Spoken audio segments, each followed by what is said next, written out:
Siamo stati svegliati dal boato Questo verso che ora, signora? alle 2. È stata veramente una cosa traumatica anche per noi. Ho visto solo le macchine accartocciate, basta, no, no, no, non si poteva vedere altro. Il rumore stanotte? Ma il rumore non l'ho sentito io, l'ha sentito mio marito. Siamo andati fuori subito, basta. E cosa ha visto? Ha visto questa persona che ormai, ma meglio di no.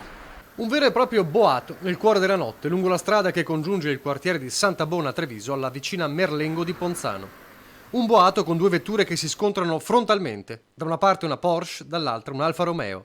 Destinazioni opposte, stesso destino, l'impatto terribile che in pochi istanti costa la vita al 49enne Davide Callegaro di Casierra, lasciando ferito l'altro automobilista, un 26enne di Povegliano.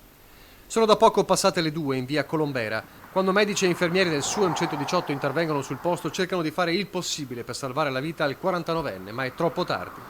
E in poche ore la tragedia fa il giro non solo di Casier, ma anche della stessa Ponzano, dove Callegaro era molto noto per essere l'allenatore della locale squadra di calcio degli amatori. La società ha postato sulla sua pagina Facebook un messaggio di cordoglio per la sua scomparsa, numerosi ricordi gli addii sulla bacheca virtuale. Nel frattempo, i carabinieri stanno conducendo le indagini sul sinistro mortale. Da una prima ricostruzione sembra sia stato il 26enne di Povegliano a invadere la corsia opposta provocando lo schianto e non lasciando scampo a Callegaro.